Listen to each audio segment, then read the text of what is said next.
Hey everybody, John Ray here. We are live on Twitter and we are talking about the spiritual realm.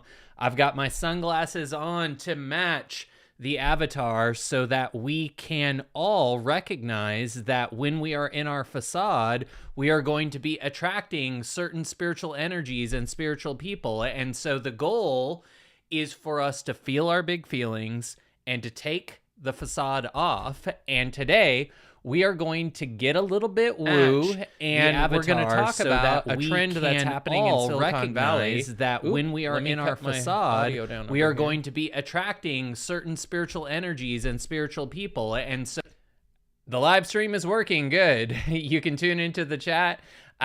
You can tune into the Twitter space.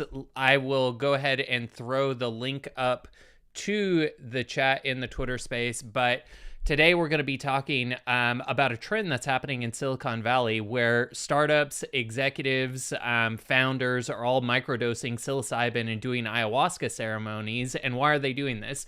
Because they want to invent the next internet. They want to invent the next blockchain. They want to invent whatever the hot new tech is going to be. And they're looking for whatever edge in the marketplace they can find. And so as they're going on these journeys, who do you think they're interfacing with on those journeys? Who do you think the elf people are? Who do you think the video game people are?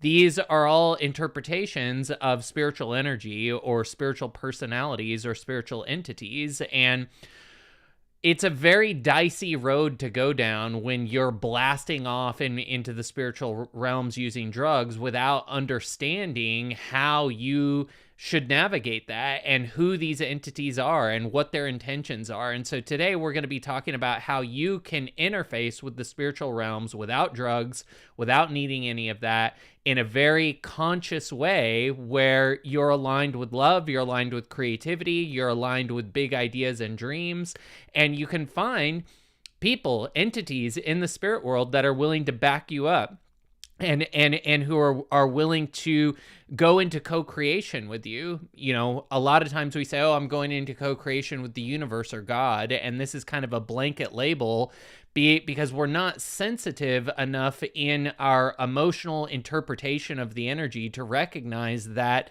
a lot of this energy has a personality. So we're going to talk about what the spirit realm is, how you get there, how you blast off into it without having to use drugs or alcohol, and how we do all of this aligned with love so that we're not going to the spirit realm in fear. We're not afraid of spirits. We're not afraid that we're going to get tricked or that somebody's going to cast a spell on us.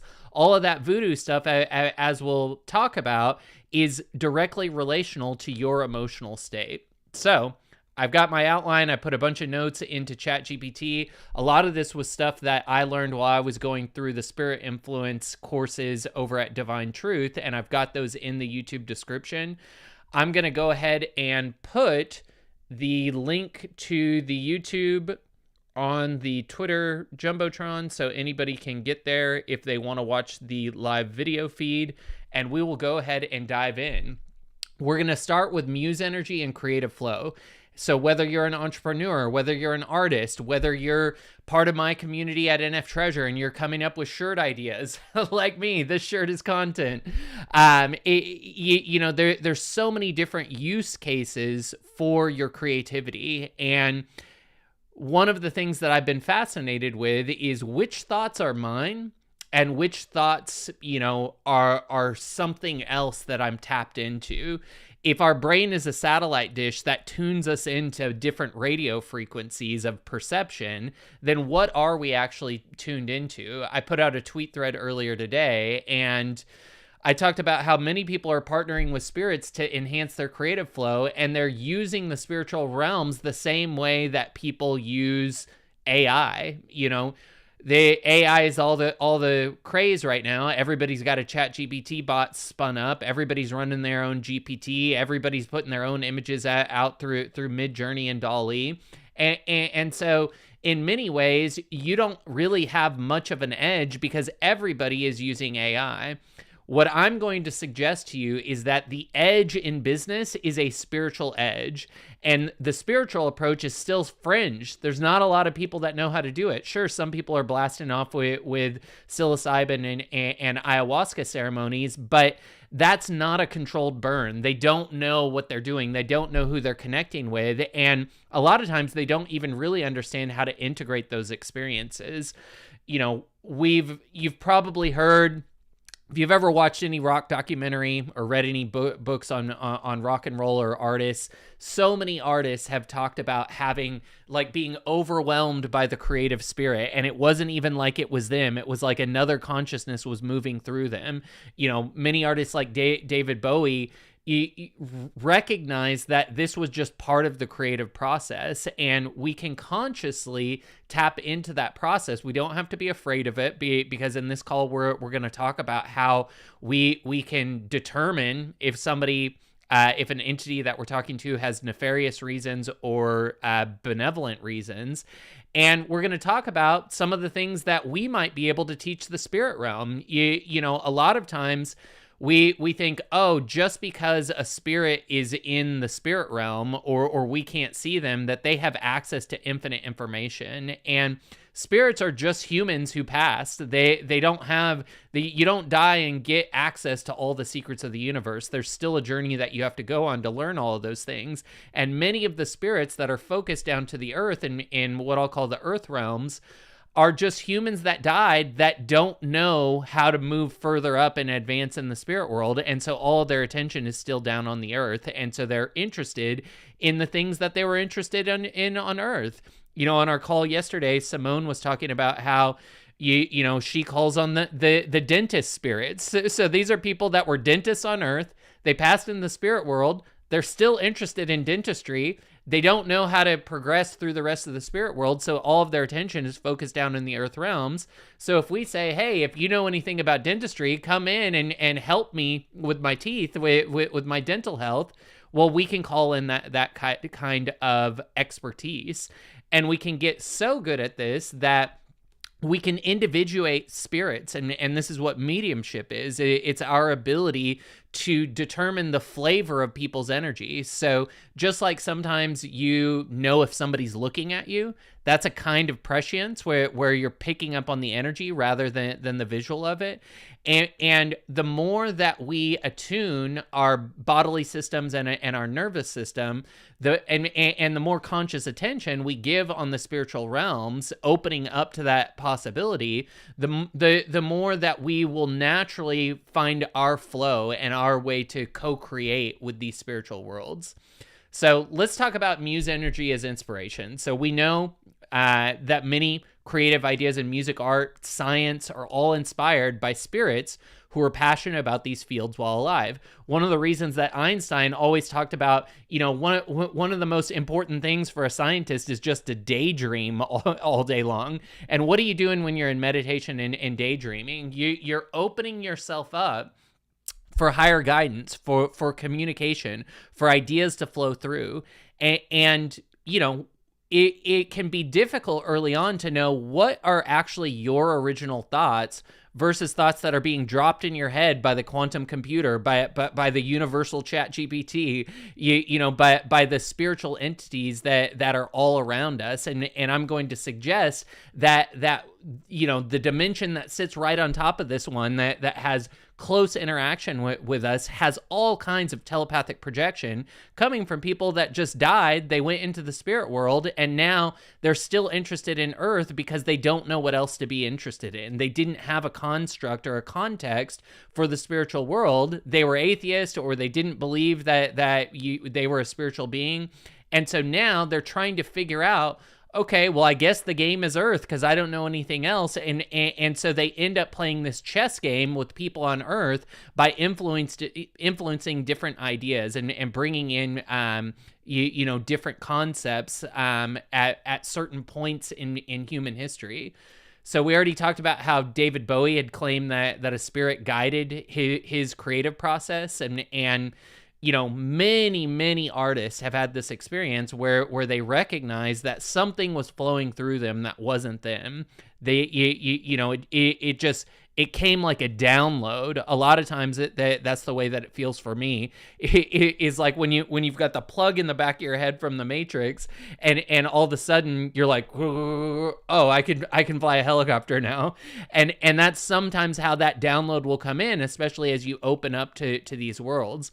One of the interesting things to think about, though, is that spirits are just people that have passed onto the spirit world. When we pass into the spirit world, we don't gain any massive knowledge other than we can see our energy bodies now. So we know that there's an energy body that's actually there, and we can see the colors in that. And so we have to start to use our curiosity to figure out what's happening in that. But a lot of the woo-woo stuff, chakras, all of that stuff, when you're a spirit, you can actually see all of that stuff. And so it's much easier for you to accept it as a reality. But it doesn't mean that you instantly know everything there is to know about the spirit world. In actuality, you don't really know anything more than you did when you were on Earth. And so there's an opportunity for those of us who are mediumistic or really creatively tuned into the ether or to the creative flow. There's an opportunity, I think, for us to actually coach people that are in the spirit world. And you know, this is an idea that's popular in a lot of different religions. It's one of the reasons that Catholics pray for the dead so vividly, because what they recognize is that spiritual beings, as they or physical beings, as they die and pass into the spirit world, don't always know what to do. You've probably heard the phrase, go towards the light. Well, the reason that that's a phrase is because in the spirit world, when you pass over, if you take nothing else away from this conversation, know this: when you die and you get into the spirit world, anyone brighter than you is someone that you can trust more than you can trust yourself. Because we all have these emotional injuries and this stagnated energy in our field, and that prevents us from having a super strong, bright light as a spirit. Our spirit body is dulled when we have all of this stagnated energy. And what that means is that it's like trying to have glasses on. So assume I have these sunglasses on, and I've got mud on the lenses, and now I'm trying to read the screen. And I can kind of see what's there, but I'm missing a whole lot to fill in the gaps. Well, when you have stagnated energy or emotional injuries, meaning you haven't been willing to feel your feelings, what ends up happening is you're trying to navigate and figure things out and get truth through these muddy lenses. And that means that you have a muddy energy field that's not very bright. And so anyone with a brighter energy field than what you have, they have more access to more truth. They know more about how to navigate the spirit world. And so you should actually go to them for guidance and seek out mentorship. The brighter spirits are almost always going to help you out in this way, because they'll be able to help you understand why you're not as bright as them.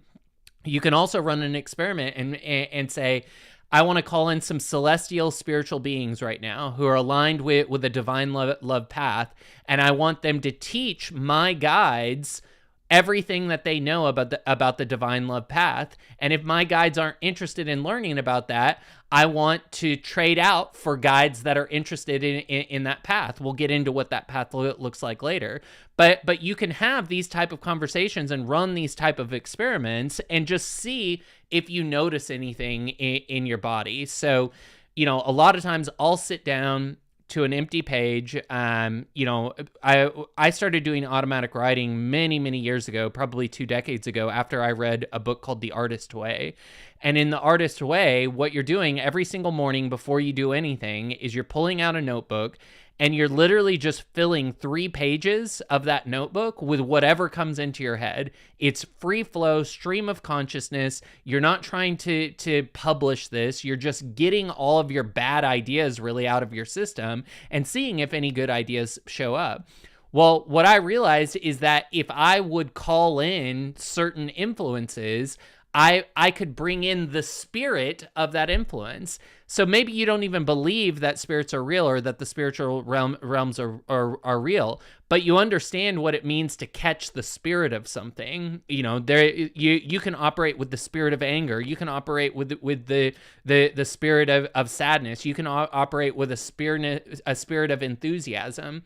So even if you're not ready to individuate and personify that spiritual energy, to have a relationship with it, you can still interface with this energy at a more abstracted level by just calling in the type of energy that you want. And so oftentimes when we say we're doing energy work, what we're really doing is we're calling in spirits that are helping us, and we feel the energy, and we're unwilling or not sensitive enough to individualize it. And so we just say, oh, that's the energy of the universe. But the energy of the universe is actually human energy. It's people that died and are in the spirit world and are still interested in helping people on Earth. And because there's so many people that are stuck in the Earth realms that don't have any context for how to navigate the spirit world, if we are more advanced in our intellectual understanding, and especially in our emotional understanding of how to progress in love through these dimensional spaces of love, you can see our live stream from yesterday. That's entitled Divine Truth something. Let's see what it was titled. The live stream yesterday was titled Secrets of the Universe Exploring Divine Truth. So if you want to learn about these boundaries of love that are available, you can watch that live stream. And what you'll realize as you tune into this and talk to your spiritual team and deepen your desire for truth is that the more that you progress in love, the more that you're willing to tell the truth and do truthful things and not lie about any little thing, not tell white lies, the more access to higher dimensional truths that you have access to. And this includes having access to creative flow. So just by opening ourselves to positive spiritual influence, we enhance our creative abilities, because there are so many people that are interested in creating things on Earth because they still are interested in making Earth a better place. Whatever passions and desires they had while they were on Earth, they likely still have those. And especially if they don't have a spiritual context for how to put those into practice in higher realms of the spirit world, they're likely going to want to direct a lot of that emotional and creative energy back towards the Earth. And we can work with them just the way that if we were working on an art project with a friend, we would work with that friend. And that's kind of the right way to think about it. That spirit isn't better than you. It's not necessarily even more advanced than you.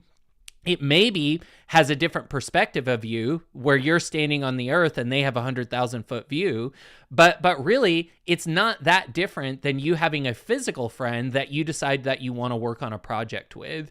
And the relationship should be similar, where it's a give and flow. You wouldn't go to your friend and say, hey, why don't you do the whole project, and then we'll say that we wrote it together. Like you want to make sure that your own desires and your own passions are involved in the creative meld that's happening.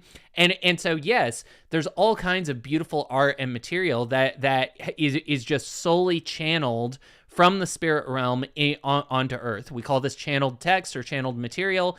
And that can be a certain type of art form where what you're providing to the process is your clear channel to bring through what the spirit wanted to bring through with as much attention to detail and quality of the emotional flavor of what they're trying to communicate as possible. And so your art form, instead of painting with a brush, is you develop your nervous system to bring those messages through. And so that's what a medium is. That's what in the old days we used to call a psychic. And that's what many artists are doing, is becoming channels for that energy. But my sense is, and the way that I work with my spiritual team is like we're actually a team. So I try to understand, okay, what are your desires? What are you trying to communicate? What am I trying to communicate? What's the melding of that? As if we're having a conversation and trying to figure out not just what my desires are, but what is the collective desire of this team. So if I was working with 3 different people and we're creating a group art project, one person wouldn't just say, this is what we're doing, and then the other 2 people just implement it. It would be a conversation, and you would brainstorm a little bit with your team before actually going into the work and divvying it up. And so this is the type of relationship that you want to have with your spiritual team. And one of the things that you're going to have to feel into, and we'll talk about what this looks like, is you're going to have to discern, is this person coming from selfish intentions, or is this person benevolent and truly aligned with my desires and my well-being? And in many ways, this discernment is the same way that you discern what somebody's intentions on earth are. The nervous system is very similar. So our nervous system is controlled by our spirit body. And so the physical nervous system is just the sensory mechanism that is controlled by the spirit body. Well, these spirits lost their physical body, but they still have their spiritual body. And that's what we're tuning into when we get an intuition about someone. And so we can tune into the energy and get a feel for, does this feel benevolent? Does it feel loving? Does it feel aligned with everybody's highest good? Or does it feel forced or agenda driven? So in many ways, you can train yourself to discern the energy of something just by going through the Twitter timeline. If you go through the Twitter timeline, you immediately get a hit on whether you're triggered by something, on whether somebody has a chip on their shoulder, on whether or not somebody clearly has childhood issues or emotional trauma. So the same way that you would move down your timeline, or when you're at a networking event and you're meeting new people, you're getting like an instant hit on people. You have like an intuition about people. Well, that's your spiritual discernment. And so spiritual discernment is all about you being able to read into the energy and understand the intention of the personality behind that energy. And the best thing to think about the spiritual world is not to deify the spirit world.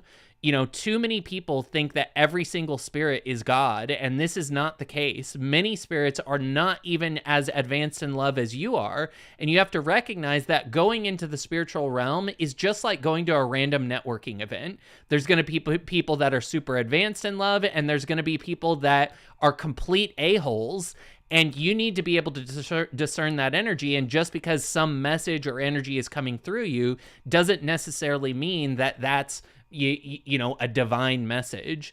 I've met with a lot of psychics. I've worked for psychics in the past, and it's really interesting everybody's process and how they bring information through and how they read certain people. And you can always tell when somebody has a really keen sense of just reading human people. So if you're just good at knowing if somebody has good intentions or bad intentions, if you kind of already have a built-in lie detector when it comes to meeting human people, well, then you're going to be able to have that same level of discernment in the spirit realm. And if you don't have that type of discernment in your human life, you're not going to have it in the spirit realm. And so then you have to decide, do you want to step into a world where you're kind of blindfolded and trying to feel around and you haven't fully developed all of your senses yet? So the way that we develop these senses is, one, by sitting in silence and really getting to know our own nervous system. So almost always, we live in a society of escapism. So almost always, we're trying to get outside of ourselves. We do this through food. We do this through alcohol. We do this through drugs. We do this through caffeine. We do this through love addiction. We do this through addiction to drama. These are all designed to get us out of our body and into the external so that we don't have to feel the discomfort inside of us. And when we're actively avoiding the discomfort inside of us that's in our nervous system, we're shutting down our intuitive ability. We're shutting down our creative flow. And that's because we're basically atrophying our connection to our own spirit body and to our own nervous system. And so if you are somebody who is bored a lot, or is depressed, or is just kind of life feels flat or colorless, this is because you have atrophied your own nervous system. You're unwilling to feel some of the discomfort that is in your field. And until you feel that discomfort, you're not going to be able to turn on the other feelings that are available to you. I was in a place for a long time when I was a drug addict and alcoholic, and for years after that, once I was trying to white knuckle my sobriety, where I still hadn't reconnected with my body and my nervous system and my spirit body. And so I was trying to use my willpower to not drink, to not do all these things. And everything just felt flat to me. Everything felt so freaking frustrating. Nothing felt like it was working. And even when I had a success, there was really no celebration attached to it because I was not connected into my emotional body. Once I started to, basically, I found a practice called somatic experiencing. And somatic experiencing opened up a lot of different avenues for exploration, divine truth being one of those. But somatic experiencing is something that you can just Google on YouTube. And it is an idea of basically holding space for your body to process what it's ready to process. Our bodies are so good at processing out this energy and getting us back to a baseline, but we have to slow down and allow it to happen. We cannot numb out of our lives, because when we numb out of our lives, we don't give our spirit body and our nervous system the faculties that they require to get back to a baseline. And at that baseline, that's where you have the built-in lie detector. That's where you're tapped into this creative flow, and you can partner with the other energies and entities that are ready to create something with you.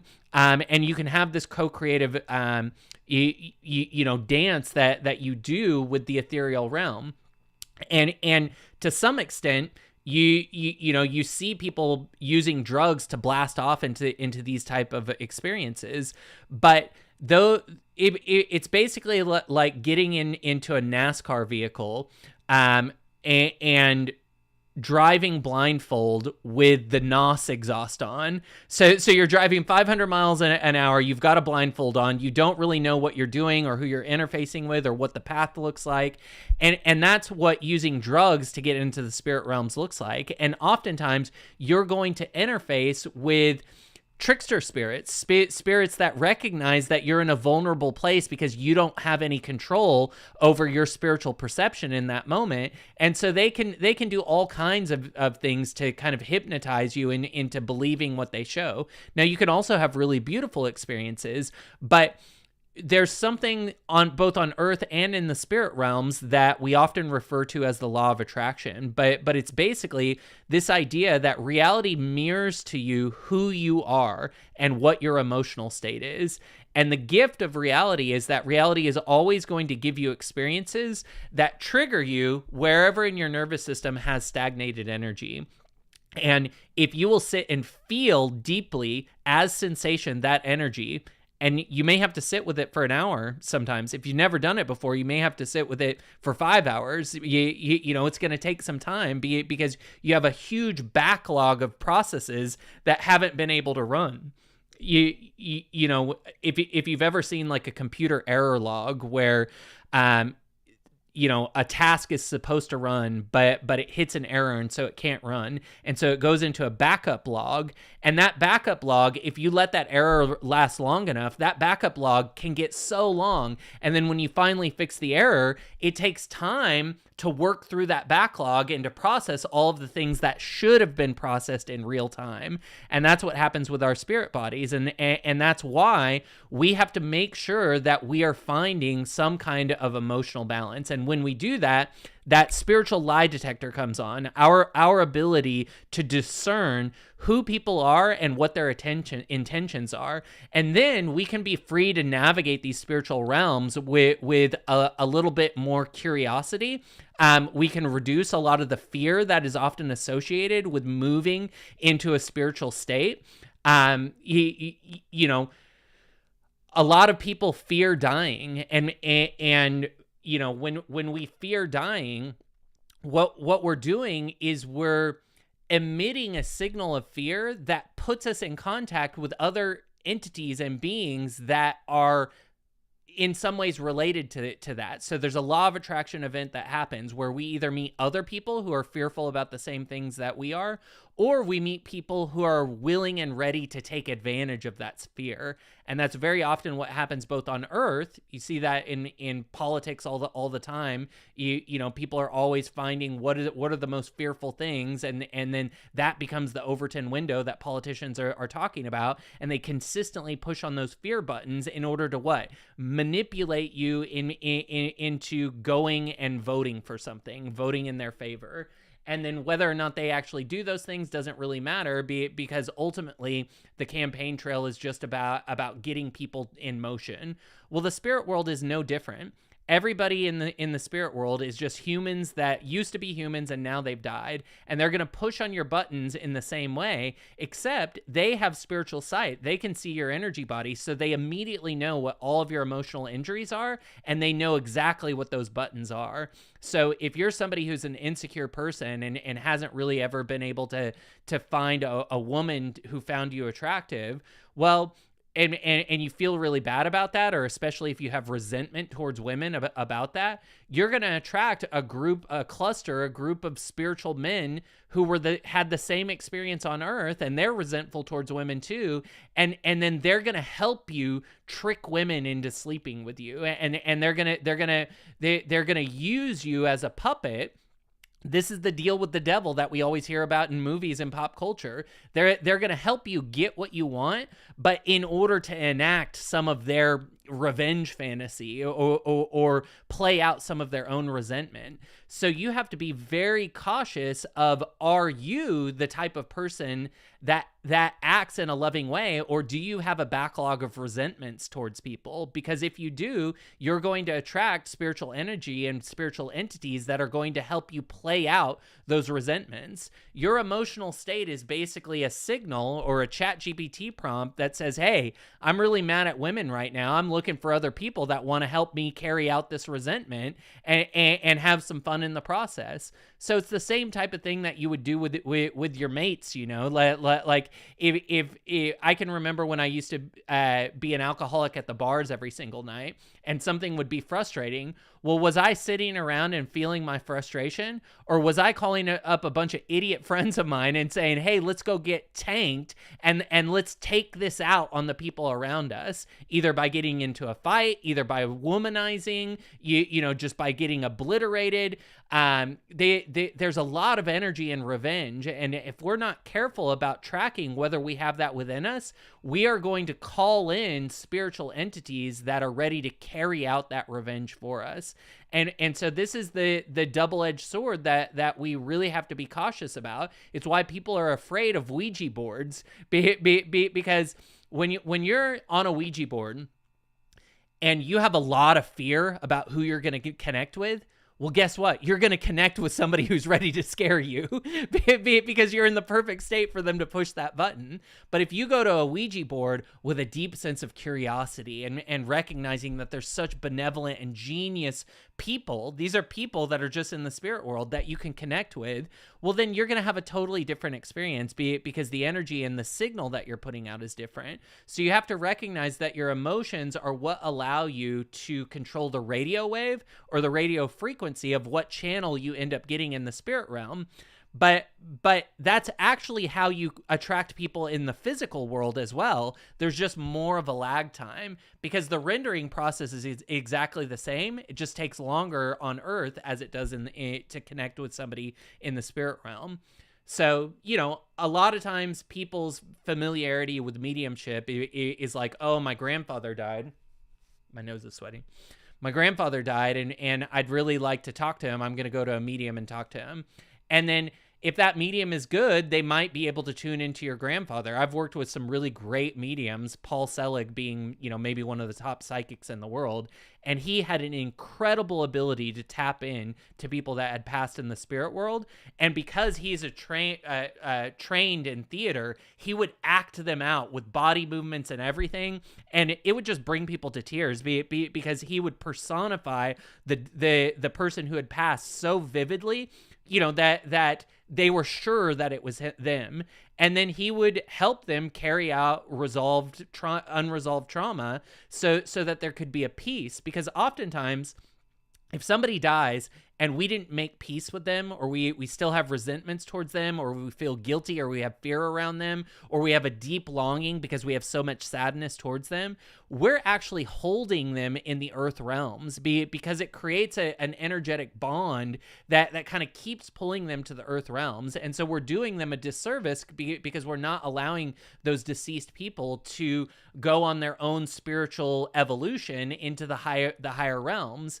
And so one of the best things that we can do when somebody passes is one, feel our feelings about that and grieve as much as we can grieve, cry as much as we need to cry, but we can actually ask the person that passed to help us with that grieving process. And we can give them permission. Look, I know that you're past, and I know that I'm hurting right now, but I want you to go on your own evolutionary journey. I want you to go and prepare the spirit world for me. And so I give you permission to go and find the brightest spirit that you can find and learn from them. And from time to time, come back and tell me what they said. Put it on my heart. And when I think about you, I'd love to get a little tickle or a flicker of the light. But we want to give people permission to go and explore the spirit realm, so that we're not holding them here with our own emotional state. And as we recognize that we have this kind of draw to spirits, we will actually be able to be in more contact with them, because a lot of times spirits don't want to connect to us because we're too clingy in our energy. It's just like if you have a friend that is like texting you all the time and they're like, hey, what are you doing now? Well, what are you doing now? Do you want to hang out? Do you want to hang out? Hey, I had this problem. Hey, I had this problem. They don't do any of their work themselves. They just constantly are projecting everything onto you. That's probably not the type of friend that you want, because that's a friend that's interested in being in codependency with you. And so you want to treat the spirit world just the same. Like high level, intelligent, and evolved spirits, beings that are evolved in love, aren't necessarily, well, spirits that are highly involved in love will not be in a codependent relationship with you. Now, you can get a lot of lower level spirits that'll be in that codependent relationship with you, and you can decide, do you want to be in codependency with someone? But a lot of times, that codependency turns into like a lot of the weird occult stuff that people think about when they think about spirit communication. And so when you have somebody that's saying, hey, well, I'll go and get this girl for you, or I'll bring through the idea for your next best-selling book, but you have to cut your hands and bleed blood and put a pentagram on the ground. Well, that's a codependent relationship with a spirit, and you can bet that spirit is not very highly evolved in love. And so the type of spirits that we want to connect with are people that are looking to expand on their creative passions and desires and be in co-creation with us, not have some kind of a codependent relationship or a subservient relationship where they're our master, or we see them as some highly evolved being. We want people that are interested in helping and being creative and bringing good ideas to the earth. Now, if we are highly evolved in understanding our own nervous system, we can discern when somebody is in a better state. And one of the things that I think is the most interesting use case of mediumship is us actually teaching the spirit realm. Rather than us always thinking that everybody in the spirit realm is highly evolved and has really good information for us, oftentimes these are people that have no context of the spiritual realm. And so one of the things that you can do as a spirit is you can really quickly just read somebody's brain and kind of see all the memories and thoughts that are in there. It's all in your energetic field. Or you can be like, oh, this person's really into the Bible. Let me go read the Bible real quick. Boom, I read the whole Bible. And then you can just spit that back to people. So a lot of times you'll get spirits that seem highly evolved, but really what they did is they just split second scanned a book and they're regurgitating it back to you. And so in this way, it's exactly like ChatGPT. They went and trained on all of the stuff that you're into, and now they're just saying things that you want so that they can convince you that they're actually wise. And so this is why having an emotional connection and being able to gauge emotionally where that spirit is at is so important. Because otherwise they can manipulate you through their intelligence rather than connecting with you at an emotional level. But as you turn on your emotional lie detector, as you get really clear in your own emotional balance, as you learn to read humans better, you'll be able to read spiritual energy and spirits better. And then you won't have to fear, oh, I'm connecting in with a bad spirit, or this bad spirit is going to use me for bad things. A spirit can only use you for bad things if you're the type of person that's willing to do bad things. If you're somebody that a voice comes into your head and says, hey, go and murder somebody, and you immediately say, absolutely not, that's ridiculous. That's the way that you have to think about the spiritual realms. A spirit can't force you to do something unless you're already ready to do it, or unless you're somebody who can be manipulated through various emotional means. So if you're the type of person that has a history of getting into relationships with narcissists, and then you become codependent with a narcissist, and that narcissist gets you to do a bunch of things that you don't want to do, or if you find that on a daily basis you're working for somebody that you don't really like, and you're doing a bunch of things that you don't want to do because you need a paycheck, and so you're really doing all these things out of a place of scarcity, well, then you're the type of person that is going to be more influenced by spirits to do things. Because the second that somebody says, hey, I'll get you that girl, hey, I'll bring in $10,000 for you, but you got to do this. You got to live in your anger. You got to do this. You have to open yourself up and let me experience these sexual experiences through you. Like a lot of it is weird like that, where if you're the type of person that is like, I'll do anything to get this, well, guess what? That's the deal with the devil. That's when you really are trading your soul condition, like we talked about yesterday. You're allowing error to fill your soul, and so you're no longer worried about truth anymore. And when you're no longer worried about truth, you will attract spirits that are untruthful and that want to manipulate you the same way that a narcissist would on the physical world. So you can have such benevolent and beautiful relationships with spiritual entities and spiritual beings, but you have to grow a state of spiritual discernment and know what's meant for you, know what your truth is, and more importantly, I invite people to ask, what is God's truth? Because I believe that God has an absolute truth for each of us, and that the more that we open up to God's truth and ask for God to fill us with love, God's love will remove some of the error from our soul that makes it less likely that nefarious spiritual beings will be able to manipulate us. And when I say spiritual beings, I mean humans too. They're spiritual beings too. They're meat sacks that are being controlled by a spiritual body. And so your ability to navigate the spirit world is highly beneficial to your ability to navigate the physical world as well, and to attract your vibe tribe. So we talked a little bit about understanding spirits as people. I think that is the best concept for being able to put together a spiritual team. Because like Simone was saying yesterday, if you want good dental health, we'll call on the people that used to be dentists when they were on Earth, because likely in the spirit world, they're continuing their study of that. They have a deeper knowledge of it. They're able to simultaneously talk to a lot of people. And so you can evolve rather quickly in the spiritual realm, but these spirits can help you understand your own relationship to your dental health or to whatever. Napoleon Hill in Think and Go Rich has a whole chapter about building your invisible council. And I use this all the time. And so your invisible council is basically a construct for you to connect in with spiritual energy and the flavor or personality of the energy. So if I'm an entrepreneur and I'm really interested in having a major impact on the world, well, then I want to think about, well, who are the entrepreneurs through history that had the type of impact that I want to have?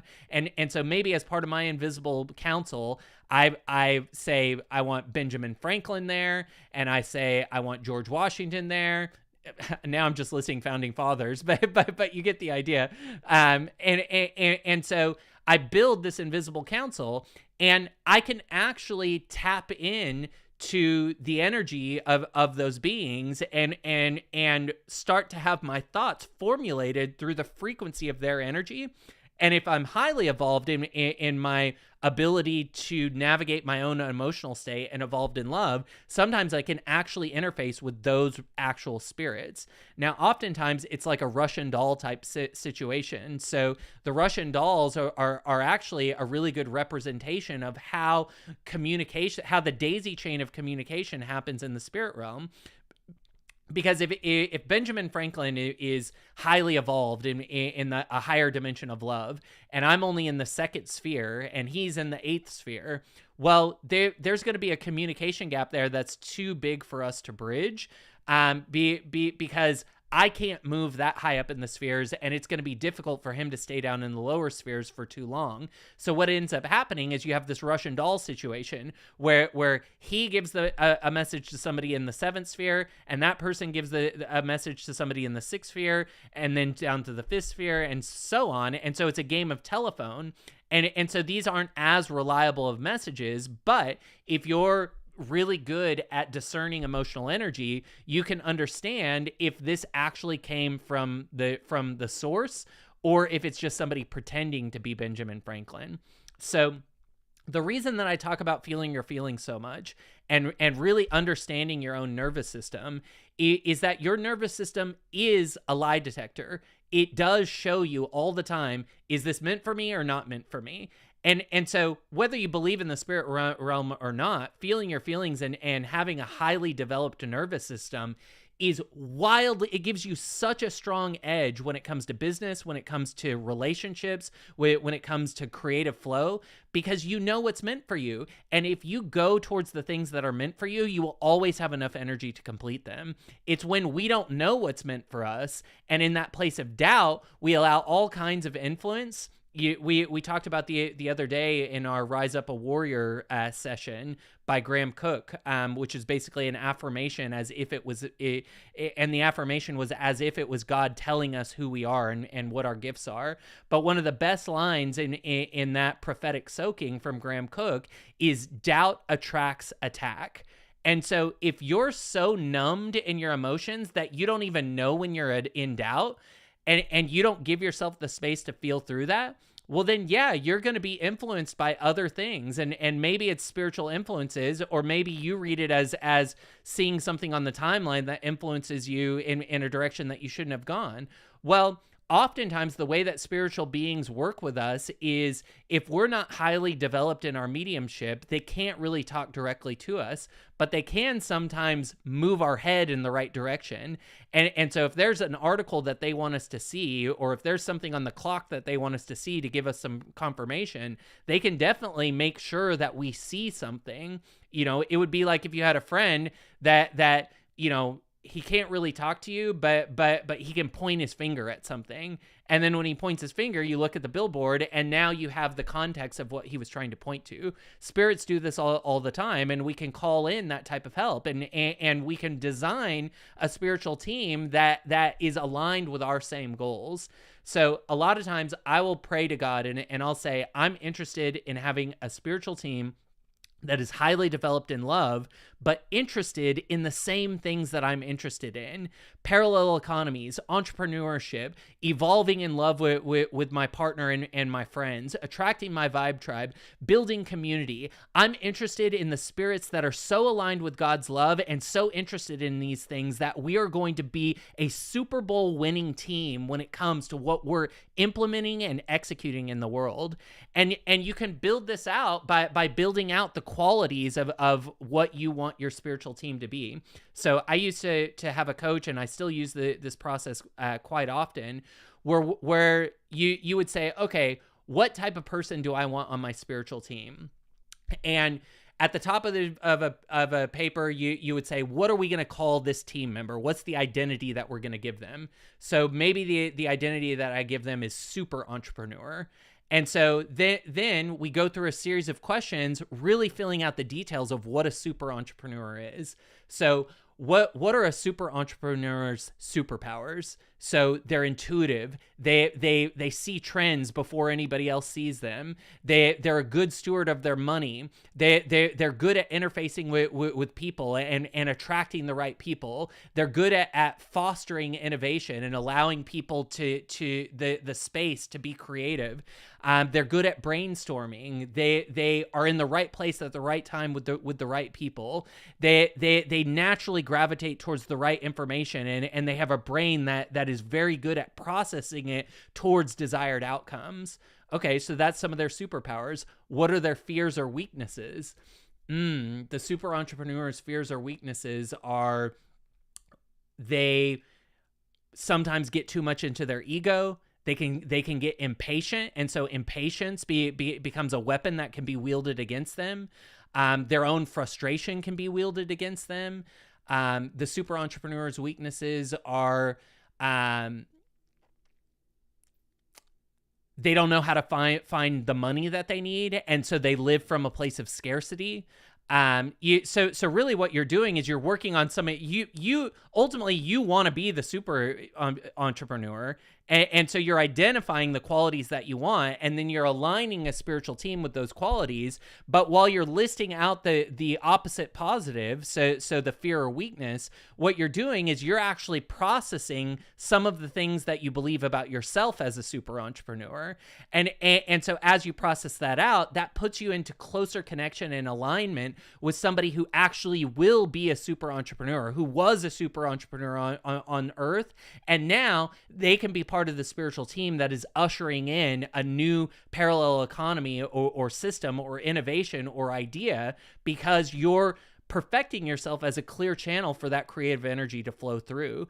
And that creative energy is going to flow through in whatever your desires and passions are. So if you're an artist, it's going to come through for your art. If you're an entrepreneur, it's going to come through for your entrepreneurship. If you're a spokesperson or a personality, it's going to come through in the ideas you have to get your messages out and in your ability to communicate things. And ultimately, you can build out all of these characters on what Napoleon Hill called your invisible council.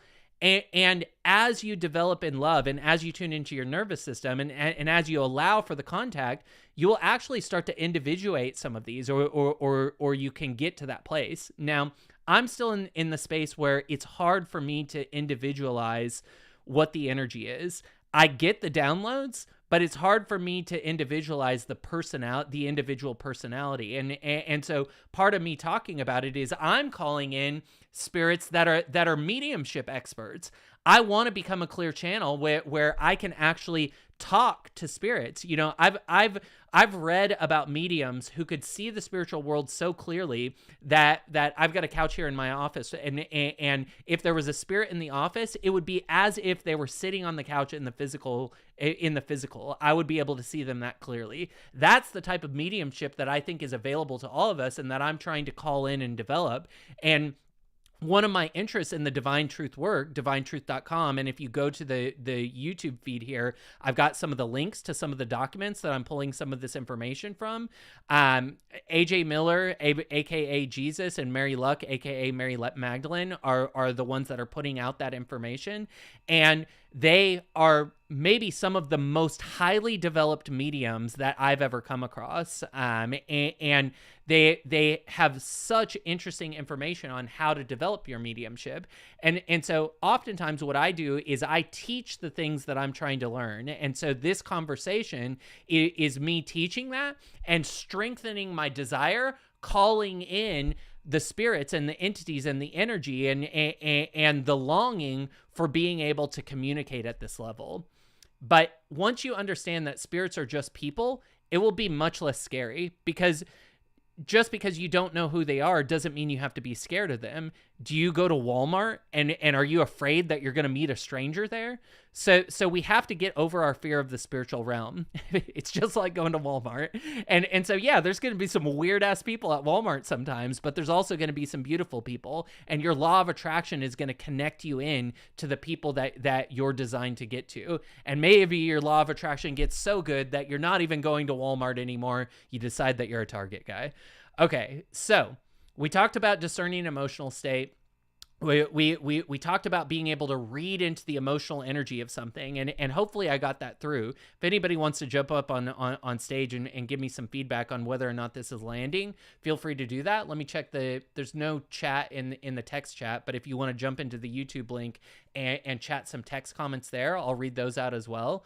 But the emotional resonance that I'm talking to is no different than the emotional resonance that you have when you meet somebody in real life in physical form. You know if somebody has a vibe. You know if somebody is going to be your people. You just know that. And the more in tune you are with who you are, you know who and what is meant for you and what is not meant for you. And so you will have that same knowing as you start to expand your tentacles into the spiritual realm. And so you can use the fact that you're good at navigating things in the physical world. You can use that as a way to reduce some of the fear of navigating in the spiritual world. So let's see who we've got up on stage. Taco, I'll bring you up. And then we'll talk to anybody that wants to come up on stage. But the last thing that I'll say, but before we kind of get into a stage group conversation, is that, you know, not all spirits are, and not all ideas that you get are beneficial. So if a homeless guy came up behind you and was like, "Hey, you need to go buy that lottery ticket. You're going to win." Would you believe the homeless person? Now, I actually probably would go buy a lottery ticket, because that would be so anomalous for a homeless person to come and tell me that maybe a spirit is speaking through him. And a lot of times homeless people are homeless because they don't fit into the actual system, because they haven't been trained on how to use their mediumistic abilities. So maybe that's not the best example. If a homeless guy told me to buy a lottery ticket, I would probably go and do it, because that would be a funny and interesting thing and make for a great story if I did then win the lottery. But if a homeless guy told you to go and murder somebody or go to steal somebody, you'd be like, this is a crazy homeless person. Or I remember Bashar used to have this thing that he used to say, channeled by Daryl Anka. And he would say, okay, if you're wearing a blue sweatshirt and somebody comes up to you and says, "I hate your red sweatshirt. I hate your red sweatshirt." Well, you wouldn't take offense to that, because you'd be like, well, this is a crazy person. This idea doesn't make sense. They don't know what they're talking about. And that's you being able to have emotional resonance of what somebody's state is, and recognizing if the type of information coming from that person is going to be useful to you and your family and your community and the world as a whole. And what we're looking for is spirits that are interested in the collective benevolence of everyone, you know, in the world, not just selfish intentions to help us get personally what we want. We can, of course, call in that type of help, just like we might ask somebody to help us move a pool table, you know, from one room or another. But ultimately, we want to make sure that what we're doing isn't harming other people.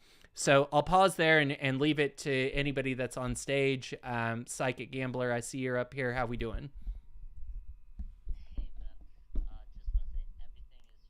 everything is just landing perfectly with everything you're saying. And well, I think earlier on, I just wanted to mention that you're talking about drugs, and you're talking about how we go through ayahuasca ceremonies and things like that to gain an experience. And it's funny because I actually just went through a ceremony myself, but everything when we take drugs, or even when we take anything into our body, everything's about intention, right? So oftentimes it feels like we go into these things, like we smoke or we do all these things, and there's no intention to that, right? When we're inviting all these spirits, they get amplified, by weed or by whatever the things we take. But when we have an intention there, it gets amplified in the other way, right? It gets amplified with them in mindful of what we're looking for, what our intentions are, right? And so it's like that without drugs or without anything too. Everything is about intention. Everything, what you attract is what you're pushing out there, right? And when we're talking about emotional resonance and what how we kind of feel into people, I find that those answers are closer to the heart than we really know, right? Some people, they feel it in their body because they're physical people, right? Some people feel it in their heart because they're attracting their love. Some people, they use their mental discernment, right, and figure things out that way. and others are just kind of more spiritual, and they just flow state, into the right situation. It's like, why do I feel like this person isn't for me? I don't know. It's just that kind of spiritual spark, right? So yeah, I would just say that everybody has those answers, and to really, for people listening, reflect onto, hey, are you centered in your body, your heart, your mind, or your spirit, or a collection of those things, and then further explore what that might mean for you, to then connect to your perfect resonance. Yeah, very well said. It's all about intention, right? And especially when it comes to drugs, I remember Terrence McKenna always talking about set and setting, and so you want to make sure that especially when you're first playing around with some of this stuff, that you're with people and in a place that you feel safe. And so I guess what you're calling intention, I call understanding your own emotional state, because a lot of times people aren't conscious of their own intentions. They don't realize that they have so much resentment under the surface. And so if you're somebody who's consistently angry or resentful towards people, or if things just don't flow for you, that's usually a signal that there's something to be processed. And if you don't process that, some of that unconscious intention will come to the surface. So, you're more highly evolved, and you already have a really clear understanding of what your intentions are. And so that's a beautiful way to send signal out, right? It's just like in ChatGPT. If you send a sloppy intention into ChatGPT, you're going to get a garbage answer. But if you send a really detailed, thoughtful prompt into ChatGPT, you'll get a really thoughtful response back that is sometimes amazing. Like you're like, how on earth did it give me exactly what I needed? And it's because you prompted it so well. And the spiritual world is exactly like that. ChatGPT, the gift of ChatGPT is that it actually teaches us how to pray. And once we know how to pray, we can have a much more interesting experience with the spirit world. But part of it is knowing what our intentions are and not leaving those up to interpretation, because when we leave things up to interpretation, you better believe that there are tricksters, just like there are in the real world, who will take advantage of our unconscious intentions. Who else wants to come up and talk? Yeah, Simone, go ahead. Hi, John. Infinite blessings to yourself and everyone here. Thanks for the smile. It's great to see you and be with you and be in this divine classroom. So, a little bit of feedback from yesterday is I do love how you keep mentioning about divine truth and the trickster. And so, when I was with other souls yesterday, I really wanted to be a clean machine and be really in clean alignment and just go, okay, let's have spiritual vision. Let's not see if they've got an agenda. Let's just see how purely you can show up. And it was just full of love and light. And when you mentioned yesterday about, reveal yourself, I was just talking to Merv just then in the background. And I know sometimes when I'm in Australia, like I will, sage or spiritually clean people's houses, and especially if they're wanting to sell it, and especially or buy a new place. I always, especially for the new place, I'm always walking in there and talking to the walls and everything, going, reveal yourself, right?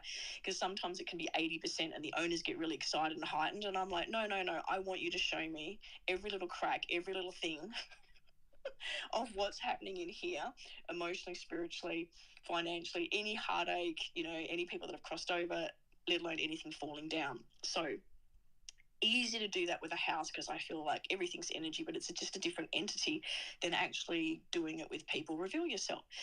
So Zaki and I and Merv, we were sitting on the dock for about 4 hours last night, just meditating, enjoying each other's company. And I just telepathically just said to another soul, reveal yourself. And a couple of hours ago, there was just a short message in X and he wrote 5 words. And it was just a beautiful miracle and a very clean energy that I just really wanted to share, that when you just tweak energy a little bit, oh my gosh, how much it can really open up for more blessings and a deeper flow state. So Merv and I are very much looking forward to listening to the recording as much as we're here live with you now. I'm taking notes and enjoying the atmosphere. So many blessings, John, and everyone that's here and that will be listening. Yeah, I really appreciate that, and really what you're talking about is something that Abraham Hicks used to call pre-paving, or segment intending, and so what we can do in any situation is before we take action on something or before we move into a new scene of our life, we can set the intention, just like Psychic Gambler was talking about, and just like you're doing when you're smudging a house. You're setting the intention for what you want that particular territory to be, and how you want to be able to engage with that, how you want other people to engage with that. And so your intention is structuring the energy there. And one of the things that is interesting about the divine truth teachings to me, because I am very familiar with building energy structures. That's something that I was trained in by several people, and I used to go do the same thing, build an energy structure around my entire house, and use that to as a satellite dish to call things in, and that 100% works. However, it works in the way that chiropractors work. So one of the things that I recognized as I was doing that energetic work is I would have to go rebuild my grids a lot, and those grids would start to deteriorate because they were basically a manifestation of my own spirit body, and the emotional clarity in my own body determined the integrity of those grids and how long they would last. And then those grids oftentimes had an overlapping consciousness, where as other people became involved in the co-creative process of what was happening in the space, the collective energy of that could sometimes overwhelm those grids. So those grids could be really good at keeping the wrong people out and setting a really tight container. You know, in spiritual and emotional spaces, we talk about building a tight container. And really what we're saying is, let's have a really solid intention for what this space is, and then let's be really clear on who's meant for this space and who's not meant for this space. And so having those type of boundaries in healing situations is vital and wildly important. However, one of the things that I'm interested in my own personal growth is having those grids form automatically around me. And so we've probably all seen the cartoon of like the Avatar or the wizard or the Disney princess that just walks through the forest and flowers are opening, deer are coming and eating out of their hands. You know, the trees are bowing down, and they're not intellectually building a grid. They're not smudging that. They're so well defined in their emotional energy that all of that stuff just happens naturally. And the way that I think about it, and this is something that I got from AJ Miller in Divine Truth, is he talks about, if you have to go to a chiropractor every single week in order for your back to remain feeling good, there's an underlying emotional issue that's actually causing that. So yes, the chiropractor is going to provide you the relief that you're looking for, but it's never going to be as long lasting as you want it to be until you deal with the underlying emotional truth that's there. And so some of the things that I'm trying to kind of rearrange in my own toolbox is how much of the stuff that I still do, building crystal grids, smudging the house. You know, I've got my Orgone pyramid right here on the table. How much of that is me performing chiropractic care on my life rather than healing the root cause there and becoming that Disney princess energy? And I don't have the answer to that. And you know, from what I read and watch in the Divine Truth teachings, that type of experience is possible.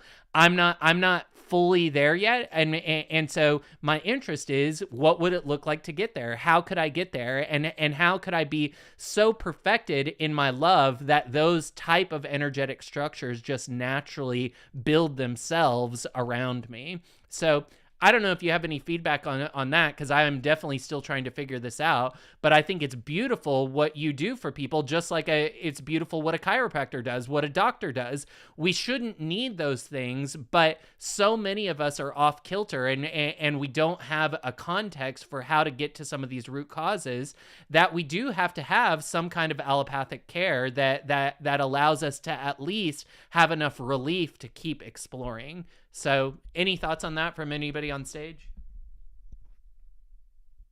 Yeah, it's really it's because I see it so differently. Like when I was starting my kind of psychic journey, I thought I needed like wards and like all of this like occult, like esoteric things. But as I kind of unwound and just unlearned, I felt I built what I call my house of wonder.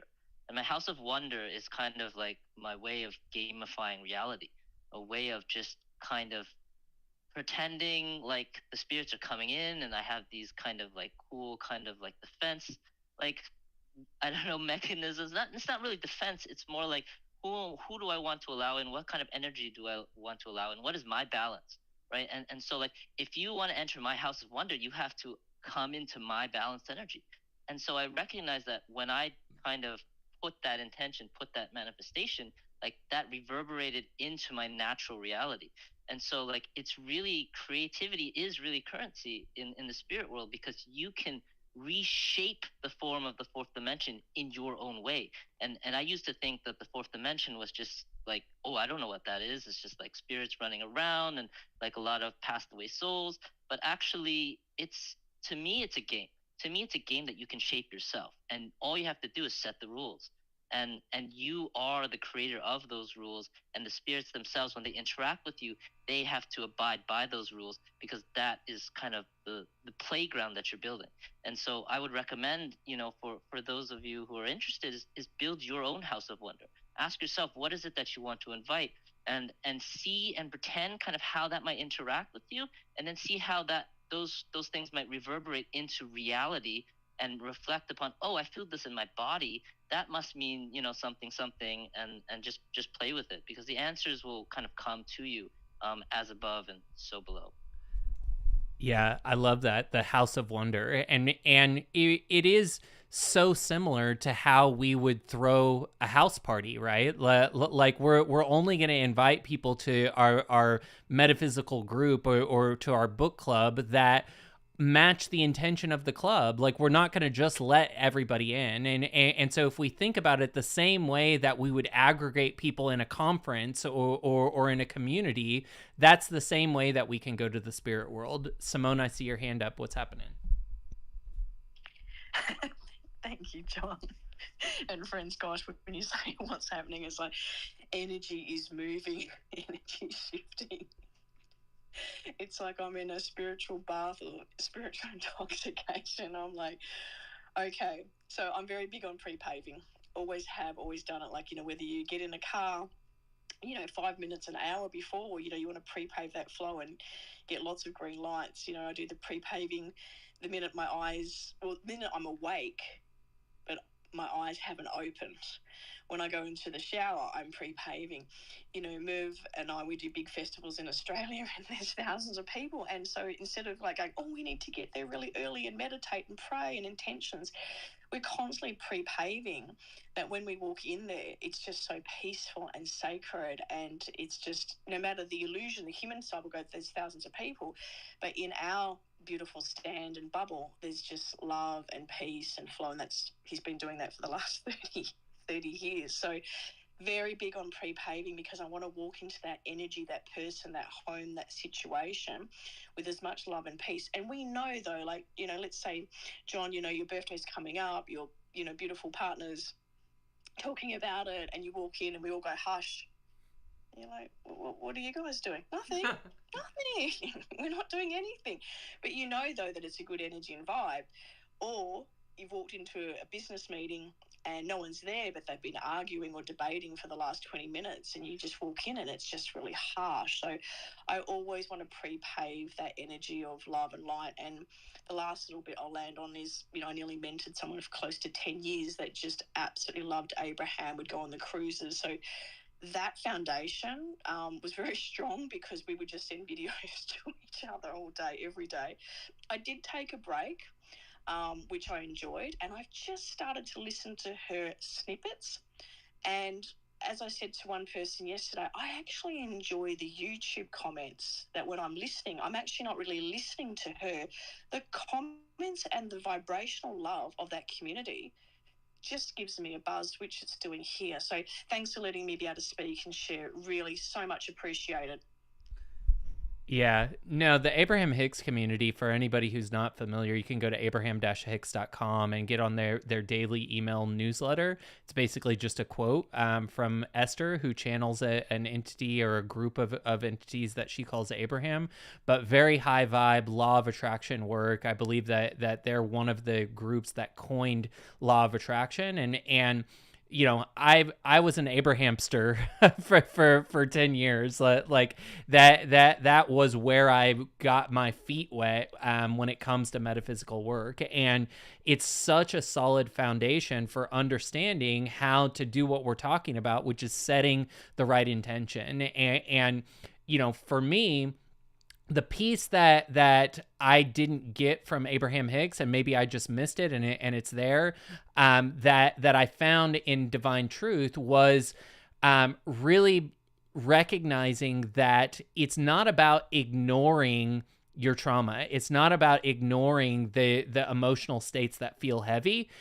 It's about sitting with those emotional states and transmuting them into a higher frequency. And then what I found is that all of the Abraham Hicks law of attraction work, it works so much better and at a more amplified frequency when you've actually taken care of yourself emotionally and tuned into your spirit body. So let me just check the YouTube chat. I think we're clear there. I'm going to go through the rest of the presentation, but if anybody has anything that they want to contribute as I go through this, feel free to put your hand up and I'll call on you. So obviously everything that we're talking about is this co-creative ability that we can go into with spiritual energy and spiritual entities. And spiritual energy is kind of the place where before you can individuate it, it just kind of feels like a soup of energy that you're pulling into. And oftentimes this can be spirits that are melded together. Sometimes this can be like Akashic records or a quantum computer that is more like a spiritual database. But oftentimes you'll feel a flavor of the human personality in the spirit. And that will come on kind of like if you haven't seen a friend in a long time, or you haven't seen like a son or a parent in a long time, and then you see them and like you get washed over with like fond memories and you start to have like almost crying in joy. A lot of times when you're connecting with an actual entity, that's what it feels like to connect with an entity rather than just information. So we've got spiritual energy and information that is kind of, you know, I used to call it quantum processing. I think Psychic Gambler calls it something similar. And then for a long time I was into a spiritual channel, Lee Carroll, who channels the Magnetic Master Cryon, and he talked a lot about the Akashic records and how you could tune into the Akashic records, and the Akashic records were basically a memory database of everything that had ever happened on the earth, and so you could go tune into the Akashic records to get that type of information, but you weren't really interfacing with a human that had passed. It was more just a spiritual database or a spiritual library. When we talk about co-creation, what I'm talking about is, remember, these spirits were humans on Earth, and now they live in the spirit world. There's no spirit in the spirit world that didn't start on Earth, and so we can interface with these beings. Let me take that back. There's no spiritual being in the spirit world that didn't start with some kind of physical incarnation and then end up in the spirit world. And so we can co-create with these entities just the way that we can co-create with a friend or a partner here on Earth. So it's obviously just a partnership that we set the terms and boundaries of, and early on, before you can individuate it, a lot of times it will just come on as an emotional relationship. So what I'll get is I'll get like a bunch of like energy or pressure that starts at my head, and then it'll be like this kind of light energy that moves down my body. And it feels like when you drink a glass of red wine or a cup of hot tea, you just feel kind of the heat of the energy moving through your field. And that oftentimes means that you've either just processed some trauma and you've converted that trauma back into creative potential, or you've melded with other creative potential, which is sometimes an entity outside of yourself. And the key is to remain in a state of love and harmony and balance when that happens. Because I've seen people in mediumship classes that get freaked out when they feel that energy, because you can feel it. Like you're not tricking yourself. It's clearly there. And the more that you call this in and sit in silence and ask for a co-creative experience, the more that somebody will tickle you with energy, and that's what it feels like. And then you can start to grow that connection more and more and more as you meld with these people.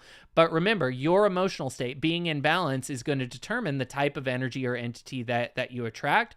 Just like in the real world, if you have a nasty attitude, you're probably going to connect with nasty people. And if you have a good attitude, you're going to connect with good people. It's the same type of thing. If you know how to navigate relationships in the real world, you'll have no trouble doing it in the spiritual world, as long as you can remain in the same balance that you have in the real world. The second that we go into fear and we think that somebody's going to be able to overcloak us and make us do things that we don't want to do, well, that's when we're giving our power over to the fear, and that becomes a button that other entities can push on.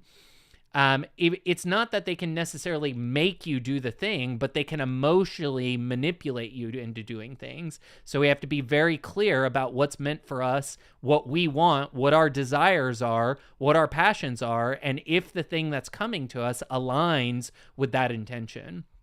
So one of the things that can make it easier to have this co-creative experience is just, one, to be open to it. Just to sit down and be like, hey, if this is a real thing, let's freaking do it. Like, that's kind of how the prayer starts. And you want to just imagine collaborating with spirits to make it easier to bring your creative visions to life. This is like partnering with a friend. Sometimes it's more fun to do something with a friend. Sometimes we want to do it on our own. There have been times where I'm like, do not influence this writing. I want to write it. And other times I'm like, I'm open to all the good ideas here. Bring them in. Like, especially if I'm in a place where I've like racked my brain in it and I'm like, I do not know what to do next. What I will do is I will feel that doubt and uncertainty in my body. I will kind of let it dissolve. I'll take some breaths. I'll let it kind of dissipate.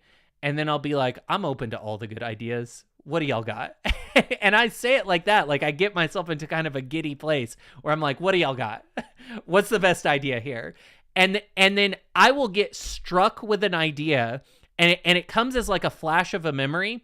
Sometimes it'll be more than that. So if it's a download, sometimes I'll feel it as like energy that moves into my body, and then I have to sit with that energy to interpret it. But sometimes it's a quick answer. It'll hit me like a flash, and maybe it's just a thought that I had that I get a clear yes/no confirmation to.